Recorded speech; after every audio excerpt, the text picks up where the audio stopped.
couple things caught my eyes. The possible murder of the fragile, neurotic Swedish DJ, Avicii. Avicii is one of my favorite DJs, so let's give it a read. This person says, I believe Avicii was murdered. Let me explain why. Bullet points.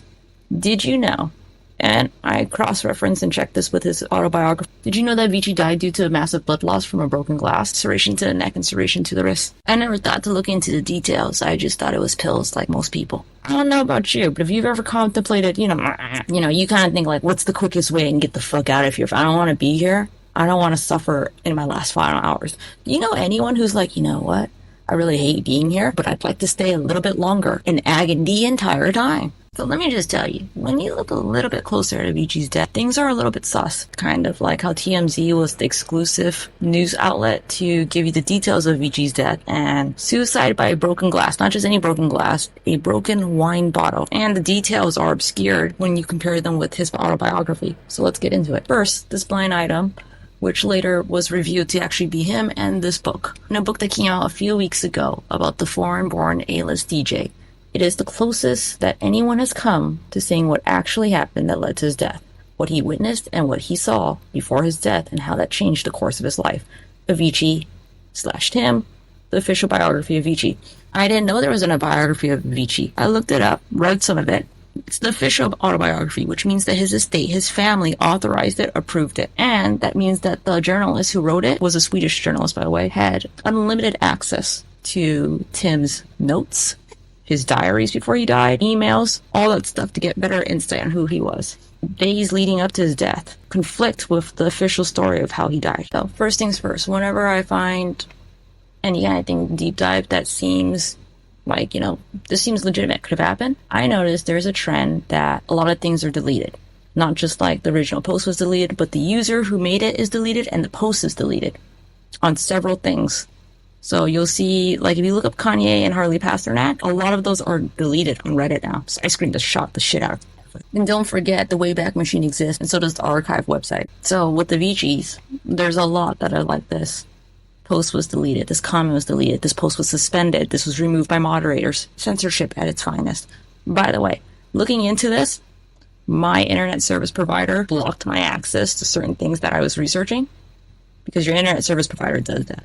You know what I mean? That's why I went back on my VPN, but isn't that sus? Why don't you want me looking into this? I know that this happened because I sent a friend the same link, and then when I tried to reopen the link, it wouldn't open for me, unless I used a different type of VPN. Looking back at this Reddit post, he was happy. He extended his vacation. That's true. Verified it. Did you know he was doing great? It's true. Months and months of doing great. A lot of work on himself. This part got me. Did you know he wasn't found at his hotel? He was actually found at the Omani royals' property, the royal family in Oman. Did you know his entire family went over to investigate? Which is true. Did you know they decided to do a second autopsy? True again.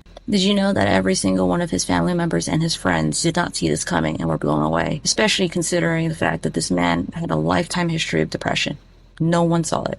Bit sus. So I want to start off and say that I understand that people with depression, also having depression, come at any time. It comes and goes. It's unexpected. Yes. But the fact that not one person in his family saw it coming warrants suspicion. Because let me tell you, when I'm in a bad funk, my mom will see it a mile away and be like, holy shit, do you want some ice cream? And this is not a bitch who willy-nilly gives me ice cream. Sometimes she's like, you want to like cut it back a little bit on the Girl Scout cookies? Maybe something could have happened. Potentially, it's a speculation, but it's not a definitive speculation from what we're going to go through that. Just keep that in mind. First interview with any news outlet, Avicii's dad says he showed no sign of planning a suicide. He actually made plans to see people during his trip.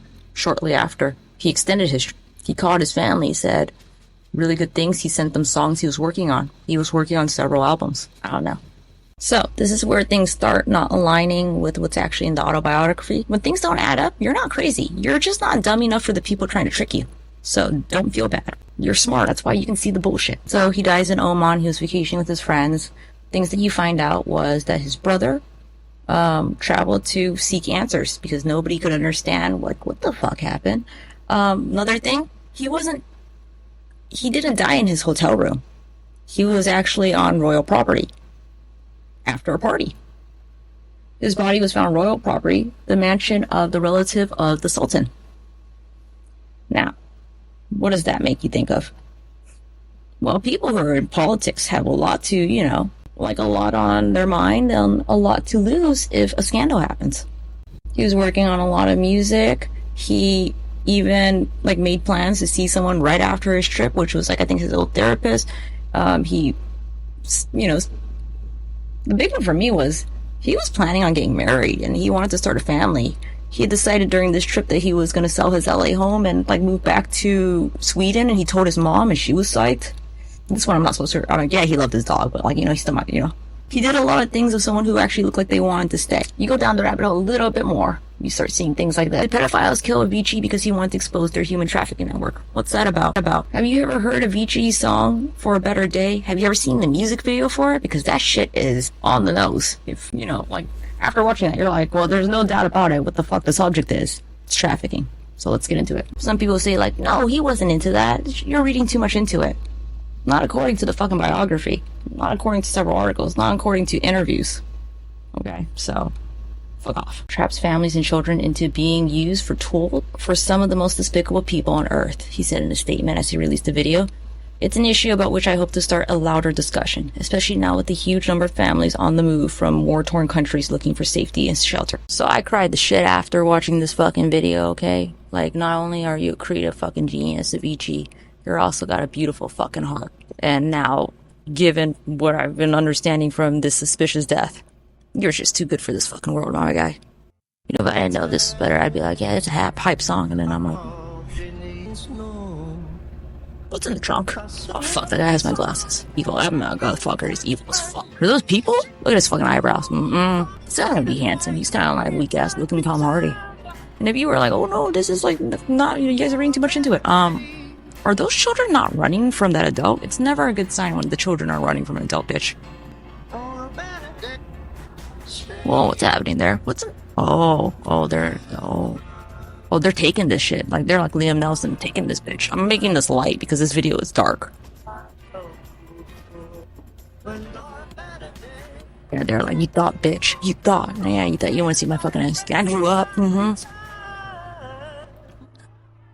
Holy shit, you guys, I just realized that, sensitive ass Tom Hardy is that, like, this politician right here at the end.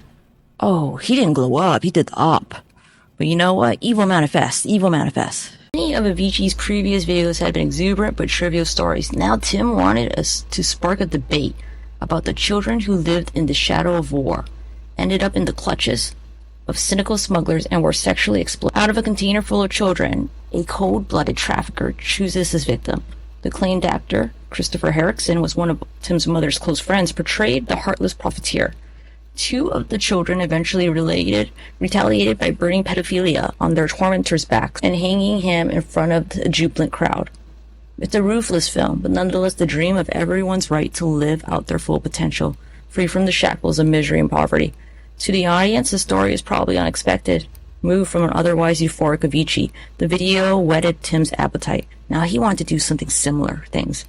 And after his time in the clinic, it was a spiritual development that was the closest to his mentally. That's where he was in his career, and that's what he wanted to do. How does this tie into everything? Two things. Love reading people's comments. TMZ, in my opinion, is Hollywood's most influential and useful tool to control the celebrities. Everyone they post about makes me suspicious. Agreed. How did Avicii really die? You know, a couple days after he died, a blind item came out. Apparently, this foreign-born A-list performer who was retired was out one night and saw this guy all over a young teen. Our former performer didn't know it was a child bride situation. He interfered in the pawing and abuse. The next night, our performer was found dead. Kind of seems to line up. Again, someone on Reddit. Avicii was toppled after being a guest at a wedding where he died and said it was wrong when he witnessed a man marrying a young child. Not well known. For someone to commit suicide, isn't it weird that it wasn't in his hotel room? It wasn't in the room he was staying with the royals. It was outside on their property. On April 16, 2018, Paul Tanner received a phone call. Avicii dies on April 20th, by the way. He's a therapist. This is Avicii's therapist. They have a little phone call. They chit-chat. And Avicii says, the thing is, I want to have a normal life, he told Paul. I want a girlfriend and a family. But I also feel like I want to reach enlightenment. I've got to help the world. I've got to serve a purpose. Heavy words for someone who doesn't seem like they wanted to stay here. I'll have toast, eggs and toast, he said. Paul Tanner, who had assumed that Tim was in Los Angeles, now understood they were in the same time zone. Oh, Tim, where are you? I'm in Oman. What a coincidence. I'm in Dubai. And then he makes plans to come with him in Dubai. Why am I bringing up the royal? Said something that didn't actually align. On April 19th, Thursday afternoon, remember Tim was calling everyone on the 16th, just 3 days prior. Klaus, which is his dad's cell phone, rang. It was a number he didn't recognize. And it's a guy who introduced himself as Amir. He is one of the newfound friends that Tim made during his trip. Since the Swede had wanted to stay longer in the country after the excursion, Amir had invited him to stay a few nights at his family's estate. This is the Sultan's relative, a property just west of Muscat. Tim had been accommodated as a guest, house with a small terrace facing the garden. In the last few days, he had begun to worry about his guest's well-being. Tim had become passive and reclusive. The tour guide described the most concerning part. This tour guide lives on the royal property? Are you a tour guide, or were you on the tour, bitch? The tour guide described the most concerning part. His guest had not only eaten in a long time. We know that Tim ate breakfast on the 16th. This is the 19th. If he stopped eating since then, it'd be 17, 18, 19, 3 days. Yeah, that's a little bit concerning, but kind of seems like a whole different depiction. His guest had not eaten a long time and had been increasingly quiet. Weird, because he was talking the fuck off, on the 16th. Tim had spent the days meditating by the pool. And also, this is also not corroborated by pictures that TMZ released of Tim on a boat with what, looks like a drink. Not alcohol per se, but they're trying to insinuate that. So which one is it? Was he reclusive or was he drinking? Not talking, They said that he wouldn't even talk if they asked him to get out of the sun. He would just jump into a pool. That seems rude. I don't think he would do that. And then, here's the part that gets me. Tim had hurt himself. It was a superficial wound, not dangerous. He had been in the hospital to get a bandage on it. This is 1 day before he dies. There's no mention about this thing unless it's the one on the wrist. What gives? It doesn't line up. It doesn't match up at all. Avicii chilling on a yacht with a drink in hand. 1 day before his death. I thought he was reclusive and only meditating and not talking to people. Doesn't look reclusive here. Avicii was hanging on a yacht, sipping on a drink all day and appeared to be happy and healthy. Isn't that a little bit different than what Amir said? Also, Amir's name was changed in the book. Because let's speculate here. He's probably not just a tour, because, what tour guide needs to have their name discreetly? Not a tour guide, I know. Avicii had a drink, it's unclear whether it's alcoholic. They didn't have to add that line, they're just being asked. Avicii was found dead Friday morning. Other articles say Friday afternoon. Which one is it? And then here's where TMZ misleads you. The resort confirmed he was a guest. He didn't die at the fucking resort. Why are they telling you that? So that you don't realize that he died on royal property. So probably you don't go looking around finding out that there was a wedding, that he intervened, because we're going to watch the music video now. The trafficking of people is something near and dear to his heart, especially children. Two sources tell us that the point of injury was Avicii's neck, but another source denies that, saying it's his wrist. Both ways are slow ways to die. Okay? He's also out in public, a guest at someone's house. And supposedly from the book, a guest that's also hypervigilant and noticing of his guest. So, you mean to tell me this man who's been watching this sad man meditate by the pool, worried about him being on this, just stopped giving a shit about him the last thing? It was like, whatever, bitch, you're at a wedding. I don't give a fuck. I'm not gonna even look at your ass. So that he bled out and died without anyone seeing.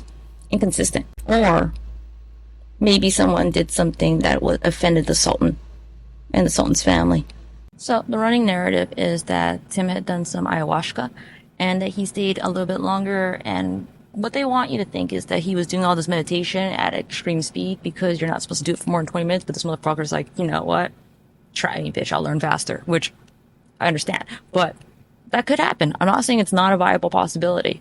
But the fact that there seems to be some sort of cover-up and kind of not a transparency with a lot of the details of his death makes me think otherwise, because he seemed really happy. He stayed longer. No one had seen Tim yet, but eventually Tim came out brimming with excitement. Talked about the meditation. Tim sounded incredibly hopeful, but wanted to get there faster. So that's what they're going to say. He texted his manager that day, "Yo, bro, check this chick out," which kind of seems like it is a normal hype day, you know? And then he was going to meet his therapist in a couple of days or weeks, and he extended his vacation. He texted his mom, "I love you," told her it was incredible. And then he even decided on his trip that he wanted to sell his house and move back home to Sweden, because that's where he wanted to raise a family eventually. Which his mom was like, "Fuck yeah, Thanksgivings are mine, bitch." I know that depression can happen really swiftly, but this seems very much in contradiction with where he was in his mind and his life. And given the music video, so around the time that Avicii dies, there's a lot of deaths in the music industry, and suspiciously a lot of deaths about people who look like they're trying to expose pedophilia. Interesting to note because there's a theory called the doorknob theory, where a bunch of them were hung by the doorknob, which is a very strange and unique way. The reason that people seem to kind of infer that maybe Avicii may be related to that is because serration to the neck. The neck was strange. I'm not too sure. I haven't looked too deep into it. I just thought it was worth mentioning. And his feeling that he was on a mission and needed to do something. I don't know. You let me know in the comments.